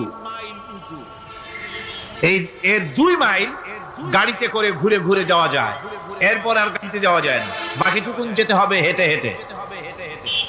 পাহাড়ের উপরে অক্সিজেন কম, বেশ কষ্ট হচ্ছিল উঠতে। জীবনে প্রথম পাহাড়ে চড়েছি জাবালে নূর, রাসূল করিম সাল্লাল্লাহু আলাইহি সাল্লামের উপরে যেখানে ওহী হয়েছিল সর্বপ্রথম। পাহাড় চড়ার একটা অভিজ্ঞতা ওখান থেকে আমার কিছুটা হয়েছিল। খুব কষ্ট হলো বাকি 1 মাইল উঠতে। যখন ভিসুভিয়াসের একদম শীর্ষে চলে গেছি, সেখানে গিয়ে আমার সাথে 15-20 জন লোক ছিল। আমি নিজেই আল্লাহু আকবার বলে আমার গলা থেকে আওয়াজ বেরিয়ে গেল। আমি দেখতে পেলাম ভিসুভিয়াসের শীর্ষে বিশাল গর্ত। আমার মনে হয় গর্তটা এই মাঠের 1/4 হবে। এই মাঠের 1/4 হবে গর্তটা। সেই গর্তটার গভীরতা হচ্ছে 1.5 কিলোমিটার। এইখান থেকে পাথরগুলি উত্থিত হয়েছে, আগ্নেয়গিরি পাথর আগুনে গলে লাভা হয়ে এগুলি পাহাড় বেয়ে উপচে পড়েছে, চতুর্দিকে 12 মাইল ছড়িয়ে গিয়েছে। আমার মনে পড়লো ওয়াকুদুহান নাস ওয়াল হিজারা, জাহান্নামের আগুনের ইন্ধন হবে মানুষ আর পাথর। আমি সেখানে সেজদায় পড়ে গিয়া কান্নাম আর বললাম, আল্লাহ জাহান্নামের আগুন হারাম করে দিও আমাদের জন্য। পাথর কিভাবে গললো, গলে পাথরগুলি গলে পুড়ে চতুর্দিকে পড়েছে আর ছিটকেছে, চতুর্দিকে ছিটকে পড়েছে। সেই পাথরগুলি ছিটকে ছিটকে যেগুলি পুড়ে পড়েছে, সেগুলিকে দূরে সাদা রঙের বলে মনে হয়, কোনোটা সাদা কোনোটা কালো, মনে হয় যেন তুলার মতো হয়ে পড়ে আছে চতুর্দিকে। 1944 সনে তৃতীয়বারের মতো ভিসুভিয়াস অগ্নিগিরি যে অগ্নি উৎপাত করে, তাতে আশেপাশের 12 মাইল এলাকা এফেক্টেড হয়ে যায়। পাথরগুলি গলে এভাবে বিধ্বস্ত করে দিয়েছে। এখান থেকে এখানে জোহরের নামাজ, আসরের নামাজ আমরা পড়লাম, আল্লাহর কাছে খুব দোয়া করলাম। এখনো ধোঁয়া উঠতেছে, এখনো পাহাড়ের ফাটল দিয়ে ধোঁয়া উঠছে। একজন হাত দিয়ে আমাকে বলল যে খুব গরম লাগে ধোঁয়াগুলি। ওখানকার লোকেরা বলল যে ভেতরে এখনো আগুন আছে, তবে সুপ্ত, যে কোনো মুহূর্তে আবার তা জাগ্রত হতে পারে। আমরা সেখান থেকে নেমে এলাম। একটু কিছু দূর গিয়েই সেখানে হলো পম্পেই শহর। এই পম্পেই শহরটা হচ্ছে ঈসা আলাইহিস সালামের জন্মের 2000 বছর আগে এই শহর তৈরি হয়। ঈসা আলাইহিস সালামের জন্মের 179 বছর পর ভূমিকম্প হয়। সেই ভূমিকম্পে গোটা পম্পেই শহরটা পৃথিবীর মানুষের চোখের আড়াল হয়ে যায়, ধ্বংস হয়ে যায়, মাটির তলায় ভরাট হয়ে যায়। আজ থেকে 200 বছর আগে মাটি খনন করতে গিয়ে এই শহর আবিষ্কৃত হয়। পুরা শহরটা খুঁড়ে তারা বের করেছে। 180 হেক্টর জমিনের উপরে এই বিশাল শহর। ঘুরে ঘুরে দেখলাম গাড়ি চলে না, সেখানে পায়ে হেঁটে দেখতে হলো। প্রশস্ত রাস্তা, আজ থেকে 4000 বছর আগের মানুষেরা রাস্তা বানাতে জানতো পাথর দিয়ে, এবং রাস্তার দুধারে তাদের ছিল ফুটপাথ, পানির ব্যবস্থা, নগরায়নের সব রকমের সুযোগ সুবিধা। তারপরে সেখানে বিচারালয়, এরপরে দোকানপাট, বাজার ঘাট, সবকিছুর ব্যবস্থা রয়েছে। বিশাল বিশাল পাথরগুলি দিয়ে পিলার তৈরি করা। ভাবলাম এই পিলারগুলি, এই পাথরগুলি তারা কিভাবে ক্রেন ছাড়া এত উপরে উঠালো কি করে, আমার মাথায় আসলো না। পাথর কেটে কেটে সুন্দর সুন্দর অঙ্কন শিল্প তারা করেছে। এরপরে ঘুরতে ঘুরতে বাদশার রাজার বাড়িতে গিয়ে ঢুকলাম। সেখানে গিয়ে দেখলাম উলঙ্গ এত মূর্তি পাথরের তৈরি করা। পাথর কেটে কেটে দেওয়ালে যৌন মিলনের এমন কোন অশ্লীল ছবি নাই যা তারা সেখানে তৈরি করে না। উলঙ্গ মূর্তি আর উলঙ্গ যৌন মিলনের অসংখ্য ছবি দিয়ে এই এলাকা ভরা। তখন আমি বুঝলাম আল্লাহর গজব হওয়ার কারণটা কি, এই শহরটা মাটির নিচে গরক হয়ে যাওয়ার কারণটা কি। আল্লাহ পাক জেনা ব্যভিচার যে দেশে বেশি হয় আল্লাহ পাক বরদাস্ত করে। দুশ্চরিত্র যে দেশের মানুষ দুশ্চরিত্র হয়ে যায়, জেনা ব্যভিচার বেশি হতে থাকে, আল্লাহ হরক করে দেন, গজব দেন। এই গজব এক এক সময় এক এক রকমের হয়ে আসে। কখনো মাটির নিচে দাবায় দেয়, কখনো মহামারী, কোন দেশে কলেরা, কোন দেশে জলোচ্ছ্বাস, কোথাও ভূমিকম্প, আর সর্বশেষ এই জেনা ব্যভিচারের জন্য আল্লাহ পাকের চূড়ান্ত এই যৌনতার অশ্লীলতার জন্য চূড়ান্ত গজব বর্তমান বিশ্বের জন্য এইডস। আল্লাহ পাক এই গজব দিয়েছে। বন্ধুগণ, আমি সেই জায়গা, আমি সেখানে যা দেখলাম, যে আল্লাহ পাক পাহাড়গুলিকে কিভাবে উড়াবেন এটা অস্বীকার করার কোন উপায় নাই। বিশ্বাস তো করতামই। তবে হযরত ইব্রাহিম আলাইহিস সালাম যেমন বলেছিলেন, রব্বি আরিনি কাইফা তুহিল মাউতা, আয় আল্লাহ তুমি মরাকে চিন্তা করবা কেমনে। আল্লাহ পাক বলেন আওয়ালাম তুমিন, তুমি বিশ্বাস করো না? ইব্রাহিম আলাইহিস সালাম বললেন বালা, অবশ্যই বিশ্বাস করি, ওয়ালাকিন লিয়াতমাইন্না কলবি, যদি চোখে দেখতাম তাহলে আমার অন্তরাত্মা খুব ঠান্ডা হতো। আল্লাহ রাব্বুল আলামিন চোখে দেখায় দিলেন জিন্দা কেমনে মুর্দা হবে, মুর্দা কেমনে জিন্দা হবে, আল্লাহ দেখায় দিলেন। পাহাড় উড়ায় দিবেন আল্লাহ রাব্বুল আলামিন। একথা কলিজার মধ্যে এটার উপর ঈমান বিশ্বাস, কিন্তু আল্লাহ চোখে দেখাইছেন, ঈমান আরো মজবুত হয়েছে, যা ছিল আরো মজবুত হয়েছে। সুবহানাল্লাহ। আল্লাহর ভয়তে কলিজা কেঁদেছে। আমি পাহাড়ের উপরে কেঁদেছি, যার যার হয়ে কেঁদেছি। বন্ধুগণ, আল্লাহ সুবহানাহু ওয়া তাআলা এই জন্য বলেছেন কুল সিরু ফিল আরদ, আমার জমিন ঘোরো, ভালো করে দেখো, কাইফা কানা আকিবাতুল মুকাজ্জিবিন, মহা সত্যকে যারা অস্বীকার করেছে তাদের পরিণতি আমি কি করে দিয়েছি, এগুলি চোখে ভালো করে তাকায় দেখো।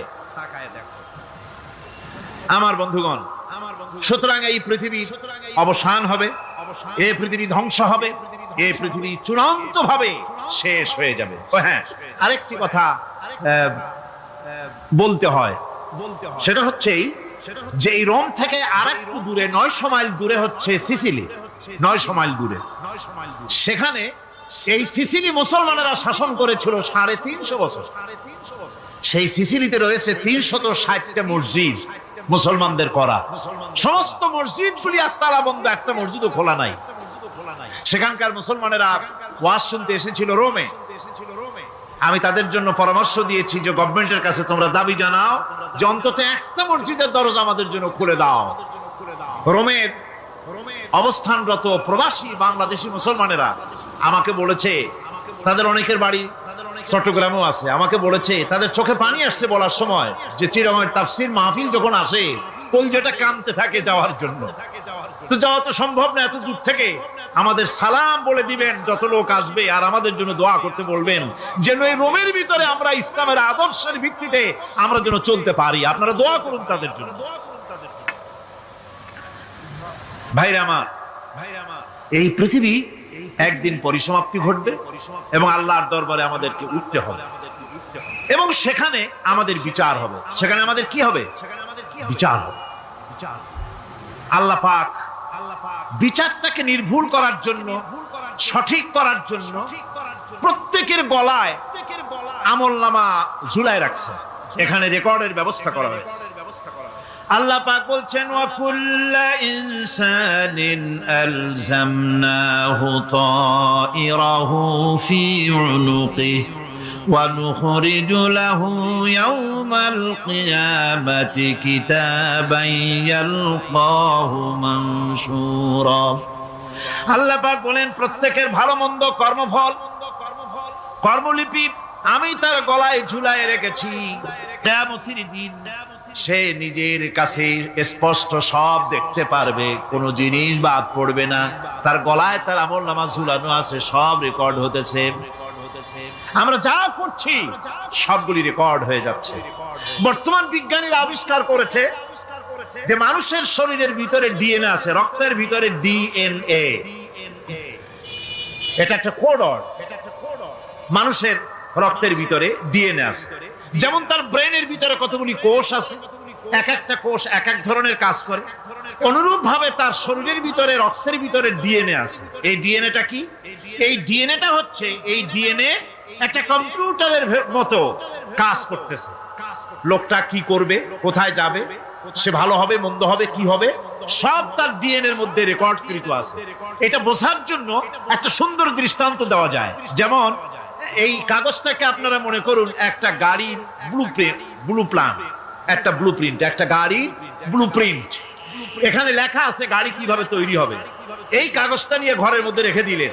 এখন এই কাগজটা থেকেই অটোমেটিক গাড়ির উইন্ডো তৈরি হলো, শিল তৈরি হলো, গাড়ির বডি তৈরি হলো, চেসিস তৈরি হলো, টায়ার তৈরি হলো, ইঞ্জিন তৈরি হলো, ব্যাটারি তৈরি হলো, পেট্রোল নিল, আর কোন রকমের ড্রাইভার ছাড়াই গাড়ি চলতে আরম্ভ করলো।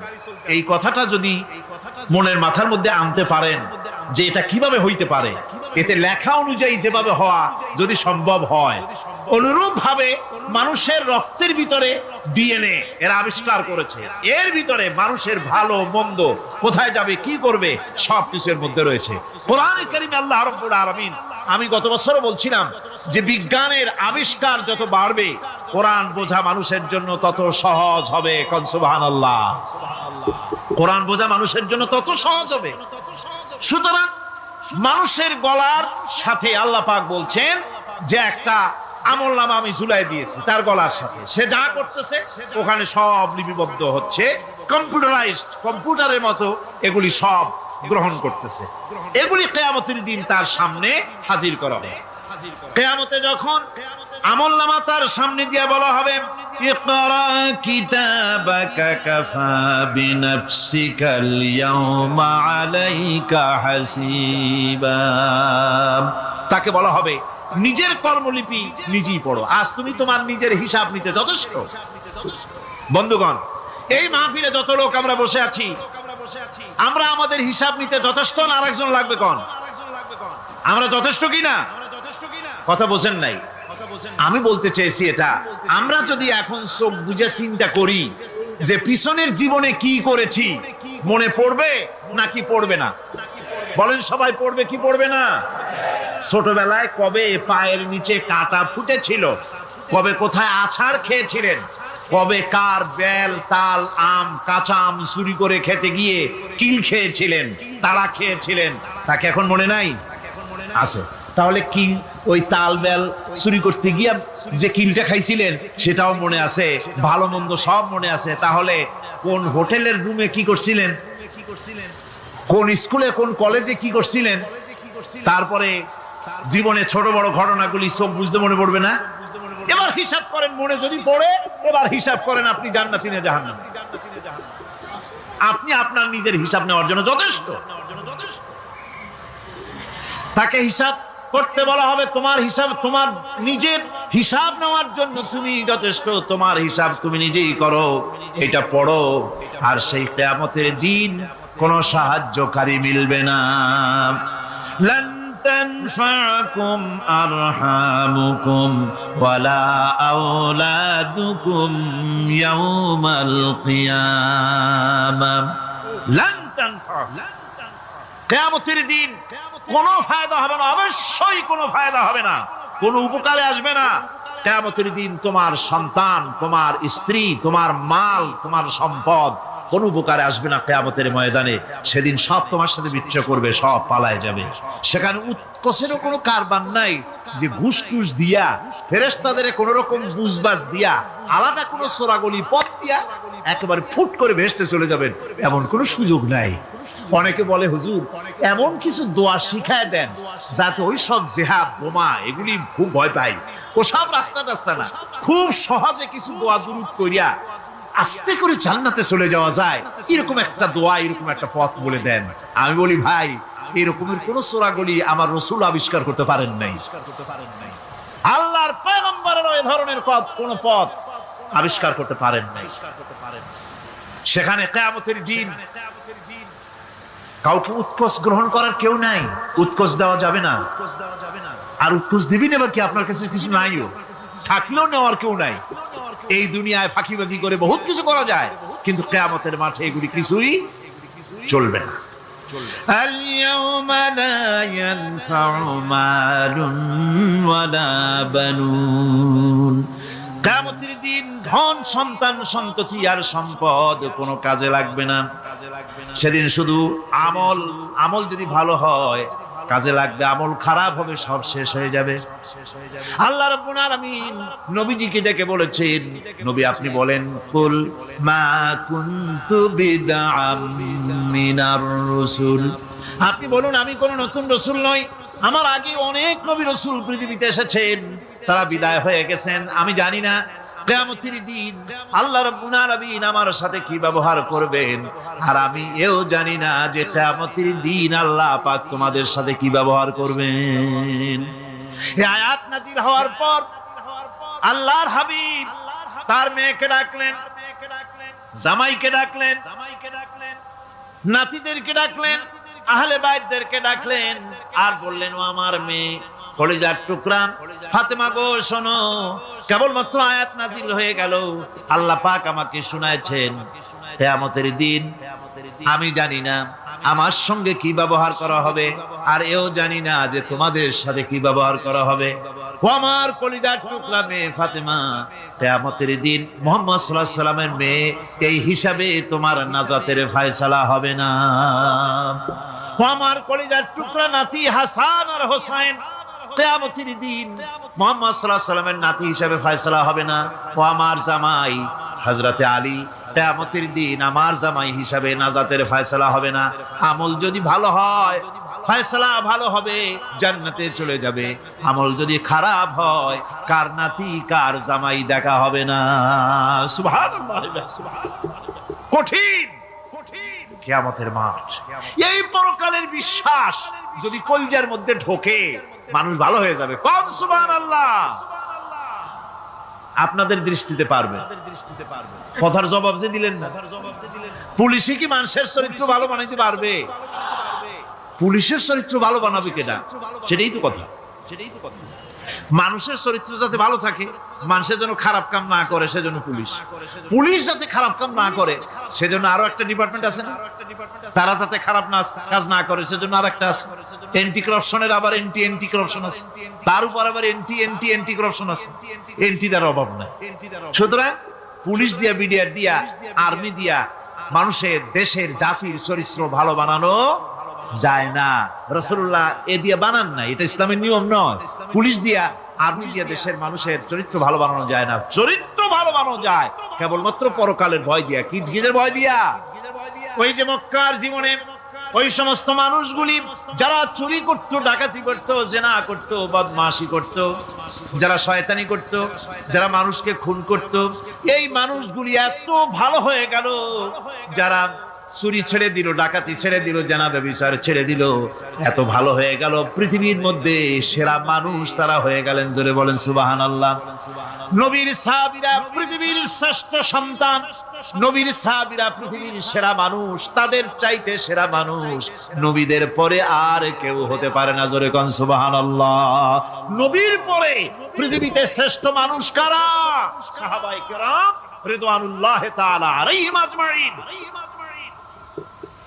ওনারা তো কুফরের মধ্যে ছিলেন, শিরকের মধ্যে ছিলেন, চুরি, ডাকাতি, জেনা, ব্যভিচার এমন কোন পাপ নাই যা করা হয়নি।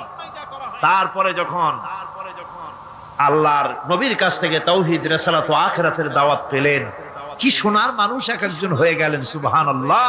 যারা ছিলেন নারীর সতীত্বের জম, তারা হয়ে গেলেন নারীর সতীত্বের পাহারাদার। যারা মানুষের মাল চুরি করত, ডাকাতি করত, তারা রাতভর মানুষের মালের পাহারা দিল, মানুষের রক্তের পাহারা দিল। সুবহানাল্লাহ বিহামদি, রক্ত সম্পদের পাহারা দিল। রাসূল বললেন, খায়রুল কুরুনে কারনি, সর্বশ্রেষ্ঠ যুগ তো আমার যুগ। বন্ধুগণ, এরপরে একটা জীবন আসবে, ওই কিয়ামতের ময়দানে। এই পরকালের বিশ্বাসটা গুরুত্বপূর্ণ ব্যাপার। আমাদের সব কিছুর হিসাব দেওয়া লাগবে। আল্লাহ পাক বলেন, ইন্নাস সামআ ওয়াল বাসারা ওয়াল ফুআদা কুল্লু উলাইকা আনহু মাসউলা। নিঃসন্দেহে মানুষের শ্রবণ শক্তি, দর্শন শক্তি এবং তার অন্তঃকরণের কল্পনা সম্পর্কে আল্লাহ রাব্বুল আলামিনের কাছে জিজ্ঞাসিত হতে হবে। কান দিয়া কি করেছিলা, চোখ দিয়া কি করেছিলা, মুখ দিয়া কি করেছিলে, হাত দিয়ে কি করেছিলে, সবকিছুর জবাব আল্লাহ রাব্বুল আলামিনের কাছে দিতে হবে। সবটার জবাব দিতে হবে, কোনো কিছু বাদ যাবে না। এমনকি মনের ভিতরে যে কল্পনা আমরা করি, এই কল্পনার হিসাব আল্লাহর দরবারে দিতে হবে। কোরআনে কারীম বলছেন, ওয়া ইন তুবদু মা ফি আনফুসিকুম আও তুখফুহু ইউহাসিবকুম বিহিল্লাহ। মনের ভিতরে তুমি যেটা কল্পনা করো সেটা প্রকাশ করো, অথবা তুমি গোপন রাখো, যাই তুমি করো না কেন, আল্লাহ রাব্বুল আলামিন এর হিসাব তোমার কাছে নেবেন। ফায়াগফিরু লিমান ইয়াশা ওয়া ইউআযযিবু মান ইয়াশা ওয়াল্লাহু আলা কুল্লি শাইইন কাদির। মহান আল্লাহ পাক বলেন, করার পর তোমার মনের ভিতরে কি কল্পনা করেছিলে ওইটার হিসাব আমি নেব। হিসাব নেওয়ার পর যারে খুশি ক্ষমা করে দেব, যাকে খুশি শাস্তি প্রদান করব। সবকিছুর উপরে আল্লাহ রাব্বুল আলামিন শক্তিমান, সব তিনি করতে পারেন, সমস্ত কুদরত রয়েছে তার। সুতরাং মানুষদেরকে, আল্লাহর বান্দাদেরকে বিশ্বাস করতে হবে যে আমার কোনো কথা বাদ যাবে না। কথাগুলি রেকর্ড হচ্ছে, কথা রেকর্ড হচ্ছে। আমি যে ওয়াজ করতেছি, এই কথাগুলি রেকর্ড হচ্ছে নাকি হচ্ছে না? অনেক টেপ রেকর্ডার রেকর্ড হচ্ছে, অডিও ভিডিও হচ্ছে। আজ থেকে 50 বছর পর যদি এই রেকর্ড বাজানো হয়, আমাকে যদি বলা হয় যে আপনি অমুক জায়গায় অমুক কথা বলেছেন, আমি যদি বলি না আমি কথা বলি নাই, তারপরে যদি রেকর্ড বাজানো হয়, তাহলে আমি কথা যে বলি নাই যদি বলি, তাহলে এটা ধরা পড়বে না? সেখানে ধরা পড়বে না? তাহলে এই মানুষের কথা প্লাস্টিকের ফিতায় রেকর্ড করে 50 বছর, 100 বছর, 200 বছর, 500 বছর যদি প্লাস্টিকের ফিতায় এটাকে চলচ্চিত্র করে অথবা টেপ রেকর্ডারে করে যদি ধরে রাখা যায়, এই বুদ্ধিটা কে দিলেন কত দেখি? সবাই কন্যা বুদ্ধিটা দিলেন কে?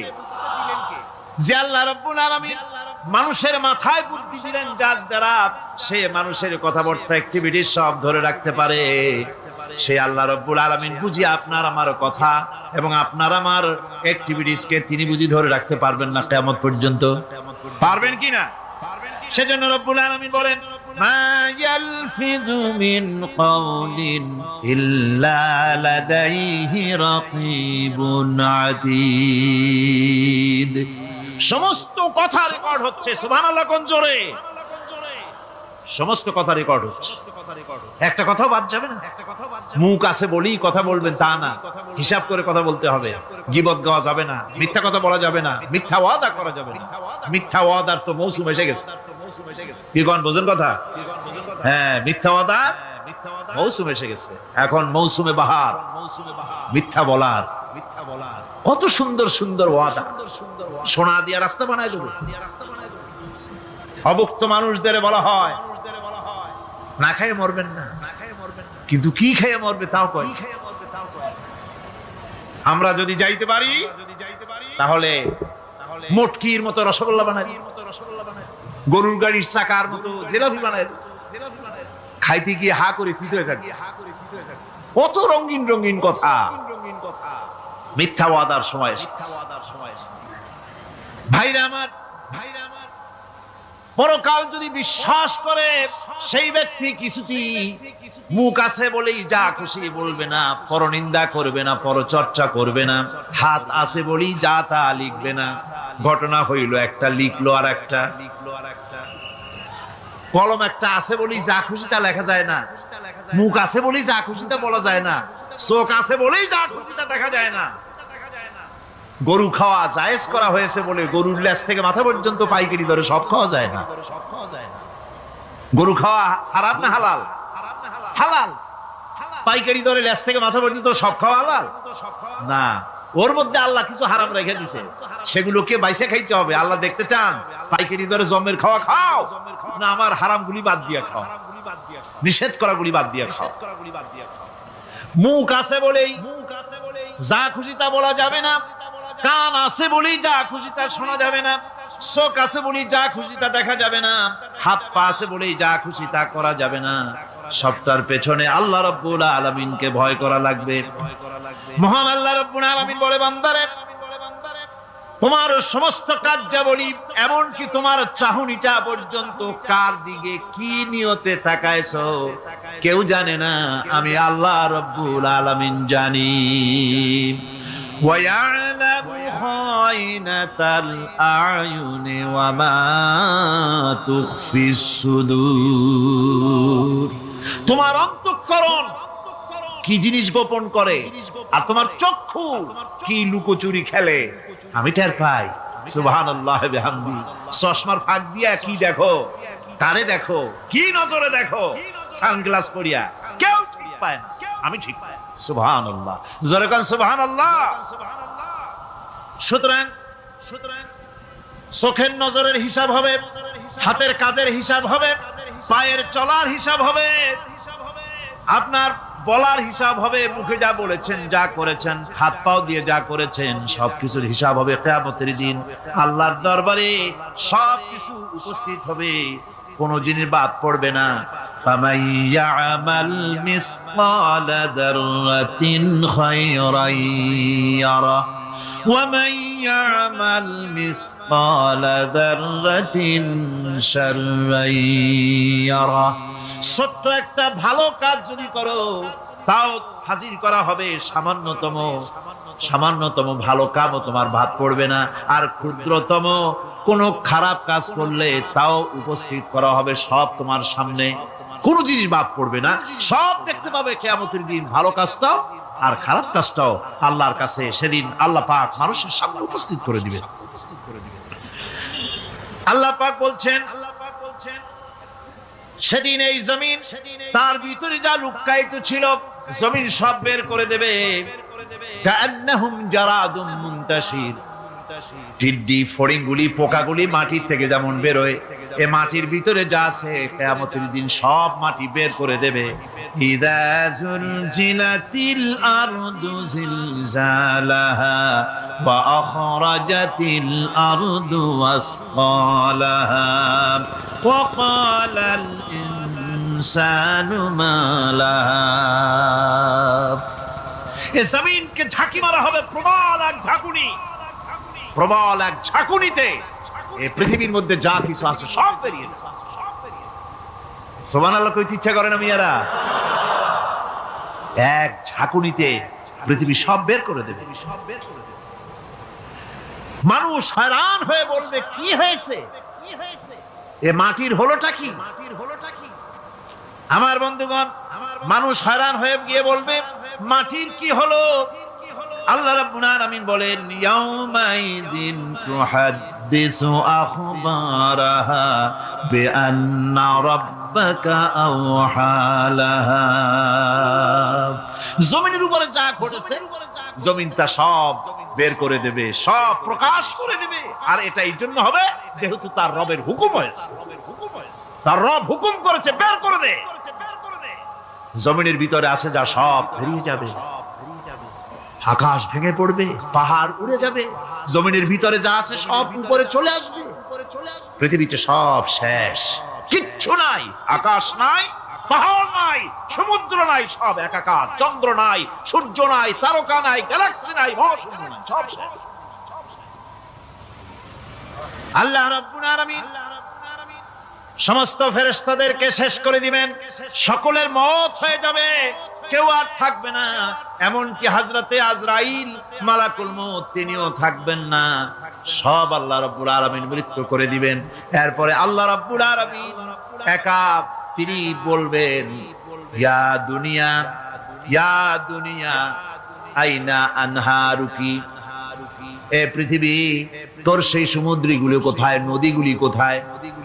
ইয়া দুনিয়া আইনা আশজারুকি, হে দুনিয়া তোমার গাছগুলি কোথায়? এত বন বনানি, এত গাছ ছিল।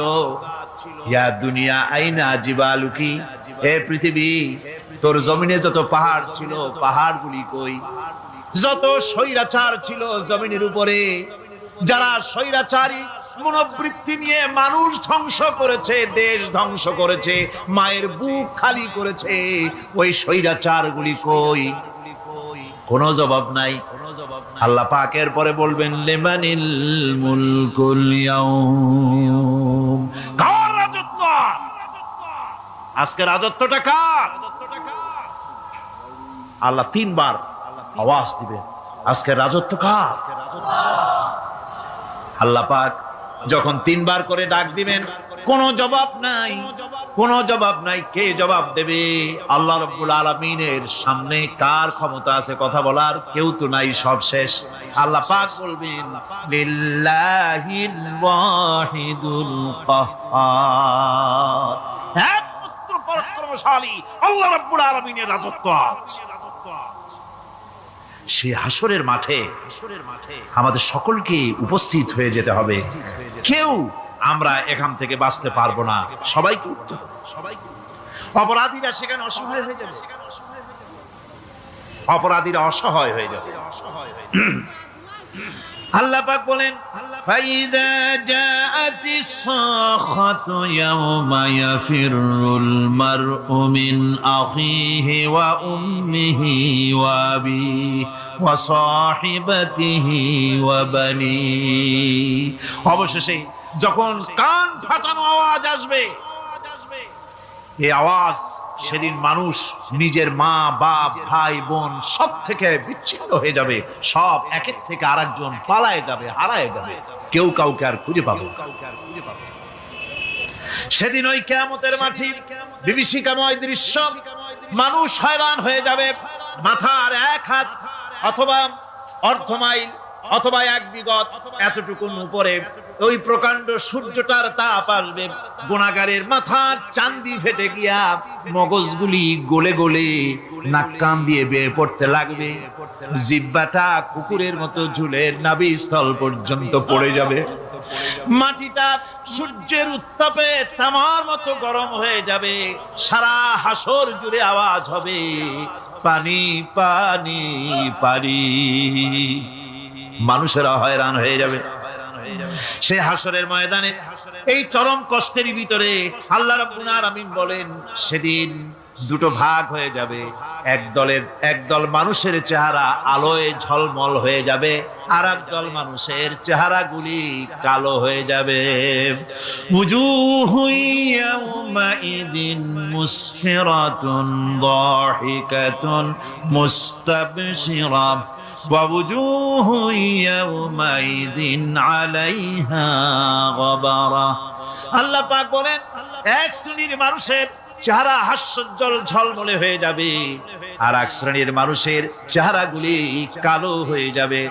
তারহাকুহা কাতারা উলাইকা হুমুল কাফারাতুল ফাজারা।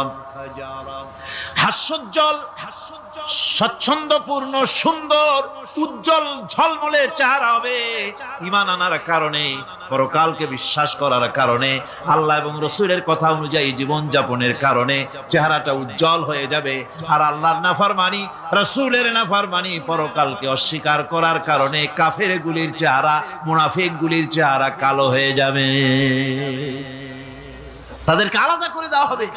আমতাজুল ইয়াওমা আইয়ুহাল মুজরিমুন, মুজরিমদেরকে আলাদা করে দেওয়া হবে।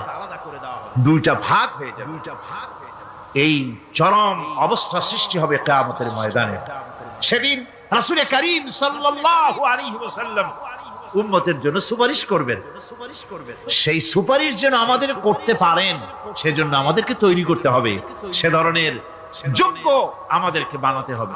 বন্ধুগণ, এই পরকালীন জীবন এর সম্ভাবনা এটা যে হবে, এবং সেই পরকালে আমাদের সকলকে যে উঠতে হবে, কিয়ামতে আল্লাহর কাছে জীবনের সব কিছুর জবাবদিহি করতে হবে, এই ভীতি সৃষ্টি করতে চায় আল্লাহ পাক মানুষের ভেতরে। আল্লাহ পাকের চাইতে মানুষের কল্যাণকামী আর কেউ আছে?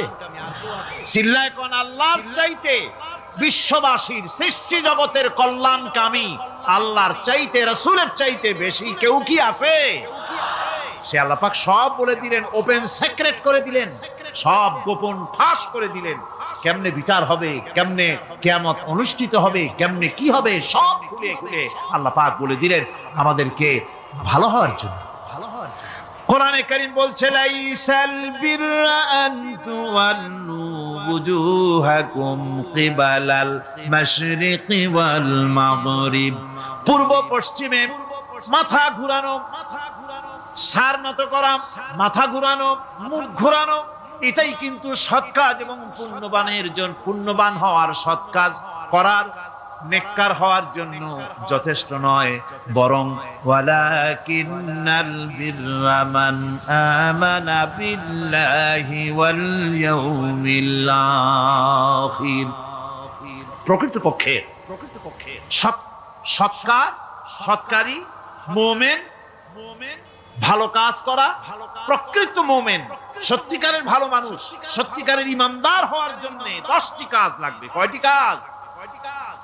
10টি কাজ লাগবে। সেই 10টি কাজের একটি কাজ গত বছর আপনাদের খেদমতে আরজ করা হয়েছে, 2টি বলা হয়েছে, বাকি আজকে বললাম আরেকটা, হয়ে গেল 3টা। বাকি আছে কয়টা? 7টা। বাকি আছে আরো 7টা। পরকাল ভিত্তিক জীবনযাপন যদি করতে পারি, তাহলে আমরা হব দুনিয়ার শ্রেষ্ঠ মানুষ। কোন আলহামদুলিল্লাহ। وسخر لكم ما في السماوات وما في الأرض। এই পৃথিবীতে যা কিছু তোমরা দেখতে পাও, এই সব কিছুকে তোমার অনুগত করে দেওয়া হয়েছে, যাতে করে তোমার সাহায্য করতে পারে, তোমার সহযোগিতা করতে পারে। এজন্য আমি সবকিছু কি সৃষ্টি করেছি। সাখারা শব্দের অর্থ হচ্ছে যে আমি সবগুলিকে তোমাদের অনুগত করে দিয়েছি, যাতে করে তোমাদের অনুগত থাকে, অর্থাৎ তোমরা তাদের এই সমস্ত জিনিস দিয়ে তোমরা কাজ নিতে পারো। পানির উপর দিয়ে তোমরা যেন নৌকা চালাতে পারো, স্টিমার চালাতে পারো, পানি অনুগত করা হয়েছে, বাতাসকে অনুগত করা হয়েছে। পৃথিবীর সবকিছু কি আমি অনুগত করে দিয়েছি তোমাদের, যাতে করে তার দ্বারা তোমরা কাজ নিতে পারো। অন্যত্র আল্লাহ বলছেন, আল্লাহুল্লাযী খালাকাস সামাওয়াতি ওয়াল আরদা ওয়া আনজালা মিনাস সামাই মাআন ফাআখরাজা বিহি মিনাস সামারাতি রিজকান লাকুম। আল্লাহ হচ্ছেন তিনি, আল্লাহ রাব্বুল আলামিন হচ্ছেন তিনি, যিনি আকাশ সৃষ্টি করেছেন, যিনি জমিন সৃষ্টি করেছেন, এবং ঊর্ধ্বদেশ থেকে, মেঘমালা থেকে তোমাদের জন্য বৃষ্টি বর্ষণ করেছেন, এবং সেই বৃষ্টি দিয়ে মাটির ভিতর থেকে ফসল উদ্গত করে তোমাদের খাবারের বন্দোবস্ত করেছেন। তিনি হচ্ছেন আল্লাহ পাক। তার জায়গায় ছড়িয়ে আছে, তার দয়া নাই, রহমত নাই, এমন কোন সৃষ্টি নাই। মানুষের জন্য যা কিছু প্রয়োজন তিনি তার দয়া দিয়ে, রহমত দিয়ে তিনি তা সৃষ্টি করে দিয়েছেন। আল্লাহ পাক বলছেন, ওয়াসাখখারা লাকুমুশ শামসা ওয়াল কামারা দাইবিনা ওয়াসাখখারা লাকুমুল লাইলা ওয়ান নাহার। যিনি চন্দ্র সূর্যকে সৃষ্টি করেছেন এবং এগুলিকে নিয়ন্ত্রিত করেছেন, চাঁদ সূর্যকে সৃষ্টি করে নিয়ন্ত্রিত করে দিয়েছেন, তোমাদের সমস্ত প্রয়োজন তিনি মিটিয়ে দিয়েছেন। দেখুন, চাঁদ এবং সূর্যকে আল্লাহ পাক সৃষ্টি করেছেন এবং একটা রহমত, একটা কুদরত সেই চাঁদ সূর্যের মধ্যে দান করেছেন। সূর্য যেখানে আছে, এটা যদি আল্লাহর দয়া না থাকতো, শুধু তাপ দেওয়ার জন্য সৃষ্টি করতেন আর মানুষের কল্যাণের দিকটা যদি চিন্তা না করতেন, তাহলে সমস্যা হয়ে যেত। সূর্য যেখানে আছে, বিজ্ঞানীরা বলেছেন তার থেকে যদি কিছু নিচে নেমে আসতো, তাহলে গোটা পৃথিবী জ্বলে পুড়ে ভস্ম হয়ে যেত। আর যেখানে আছে তার থেকে সূর্য যদি কিছু উপরে উঠে যেত, তাহলে গোটা পৃথিবী হিম শীতল হয়ে, পৃথিবী ফ্রিজ হয়ে যেত, মানুষ প্রাণী জগৎ মরে সব শেষ হয়ে যেত। চাঁদ যেখানে আছে, এই চাঁদ তার জায়গা থেকে কিছু উপরে যদি উঠতো, তাহলে পৃথিবী মরুভূমি হয়ে যেত। আর যেখানে আছে তার থেকে কিছু নিচে যদি আসতো, তাহলে গোটা পৃথিবী পানি, সমুদ্রের পানি, নদীর পানিগুলি প্লাবিত হয়ে, ওভারফ্লো হয়ে, উচ্ছ্বসিত হয়ে গোটা পৃথিবীকে প্লাবিত করে দিত, ডুবাই দিত, সব শেষ হয়ে যেত। তাহলে আমরা দেখতে পাচ্ছি শুধু সৃষ্টি নয়, সৃষ্টিও করেছেন এবং প্রত্যেকটি সৃষ্টির পেছনে তার দয়া কাজ করেছে, তার কুদরত কাজ করেছে, যাতে করে মানুষের জন্য সুবিধা হয়, মানুষের জন্য উপকার হয়। অন্য আয়াতে আল্লাহ পাক বলেন, وآتاكم من كل سألتموه وإن تعدوا نعمة الله لا تحصوها। আল্লাহ পাক বলেন, তিনি তোমাদের প্রতি এত দয়াবান, আল্লাহ তোমাদের প্রতি এত দয়া রাখেন, এত মেহেরবানি করেন যে তোমাদের সমস্ত চাহিদা তিনি পূরণ করেছেন। তোমাদের জীবনে যা দরকার সব তিনি পূরণ করেছেন, এত পূরণ করেছেন। তোমরা যদি আল্লাহ পাকের নেয়ামতগুলি যদি গণনা করো, ওয়া ইন তাউদ্দু নি'মাতাল্লাহি লা তুহসুহা, আমার নিয়ামতগুলি যদি গুনতে থাকো, গুনে গুনে আমার নিয়ামত শেষ করতে পারবে না। সুবহানাল্লাহ বিহামদি, আমার নিয়ামত গুনে শেষ করতে পারবে না, এত নিয়ামত আমি আল্লাহ রাব্বুল আলামিন দান করেছি। সুতরাং প্রকৃত কথা হচ্ছে যে মানুষ বড় অকৃতজ্ঞ, মানুষ সমস্ত নিয়ামতকে, নিয়ামতের শুকর আদায় করে না, নিয়ামত বোঝেও না। উলাইকা কাল আনাম, চোখ আছে, চোখ দিয়া সব দেখে, কিন্তু আল্লাহর নিয়ামতগুলি দেখে উপলব্ধি করার ক্ষমতা নাই। খায় জনমের খাওয়া, কিন্তু খাওয়ার পরে কার খানা খাইলো, কার দেওয়া খানা খেলো, এরপরে এতটুকুন শুকরিয়াও আদায় করে না। তো চোখ থাকতে দেখে না, অন্তর থাকতে চিন্তা করে না, কান থাকতে হক শোনে না। আল্লাহ পাক বলেছেন উলাইকা কাল আনাম, এরা হলো জানোয়ারের মতো। কিসের মতো বলুন?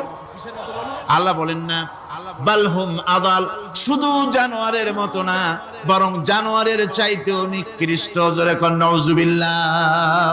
যাদের চোখ থাকতে দেখলো না, কান থাকতে শুনলো না, অন্তঃকরণ থাকতে বিবেচনা করলো না, এরা চতুষ্পদ জানোয়ারের মতো। আল্লাহ পাক বলছেন আর রহমান আল্লামাল কোরআন, এই কোরআন শিক্ষা দিয়েছেন রহমান, যিনি দয়ার সাগর, যিনি মানুষের সব প্রয়োজন মিটিয়েছেন। কোরআনের মতো একটা বড় প্রয়োজন তিনি মিটাবেন না, তা কি হতে পারে? জোরে কোন হতে পারে? মানুষ সৃষ্টি করলেন, অথচ মানুষের চলার পথ দিলেন না। তুমি আছো হৃদয়ের গভীরে, ভুলবো তোমায় বলো কি করে। তুমি আছো হৃদয়ের গভীরে, ভুলবো তোমায় বলো কি করে। দেখি নাই তোমারে কোনদিন,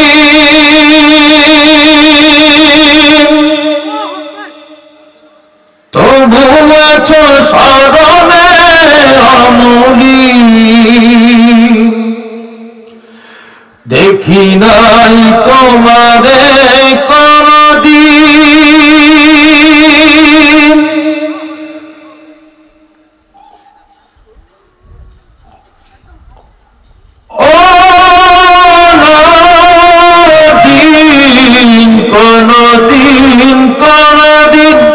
দেখি নাই তোমারে কোনদিন, তবু আছো স্মরণে অমলি।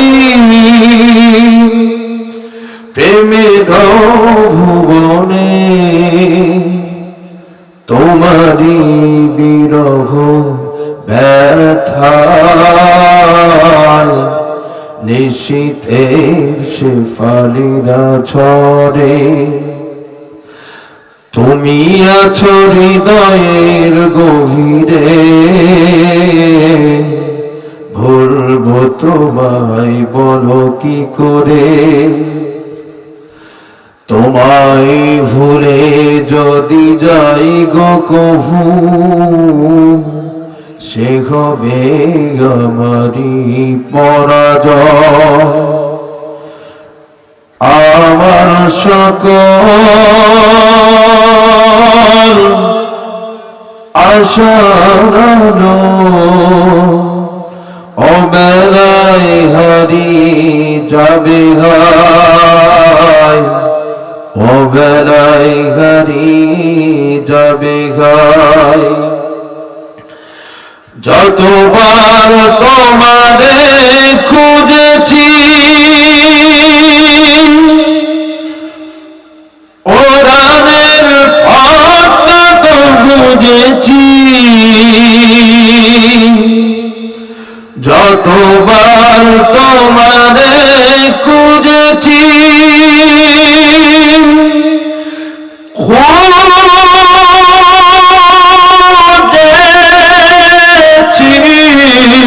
খুঁজেছি খুঁজেছি, যতবার তোমারে খুঁজেছি, ওরানের পথটা তো বুঝেছি,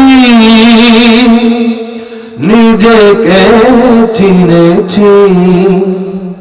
হে রাসূল নবীজি তোমার পাঠানো ঠিকানা পড়ে, তুমি আছো হৃদয়ের গভীরে, ভুলবো তোমায় বলো কি করে, ভুলবো তোমায় বলো কি করে। শেষ করে দিলাম। আসছে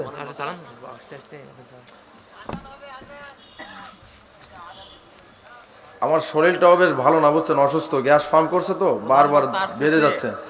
এখন আপনারা তো আল্লাহর পথে, আপনারা তো দিতে ভয় পান, ঠিক আছে, আমি বলতেছি আমার শরীরটা অসুস্থ, তারপর আপনারা তো শুনতেছেন না আমার কথা। দেন আপনারা এই মাদ্রাসার উদ্দেশ্যে, ইনশাল্লাহ আমিও দেব। কি দেবেন না?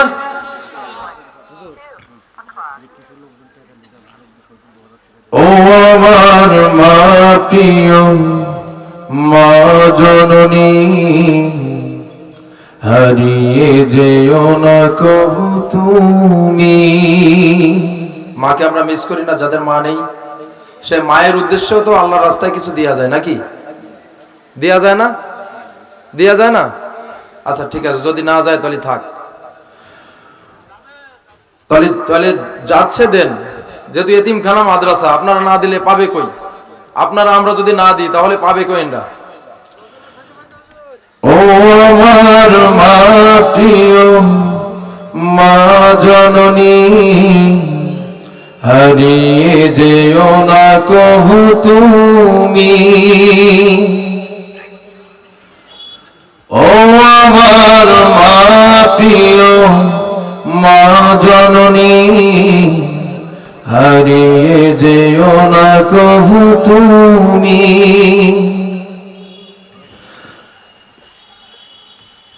তোমার পদতলে জান্নাত আমার, ভুলবো কি করে বলো আমি। ও আমার মা প্রিয় মা জননী, হারিয়ে যেও না কভু তুমি। খোদার পরে মাগো তুমি দামি, জানিয়ে দিলে রই আরশ জমিন। খোদার পরে মাগো তুমি দামি, জানিয়ে দিলে নই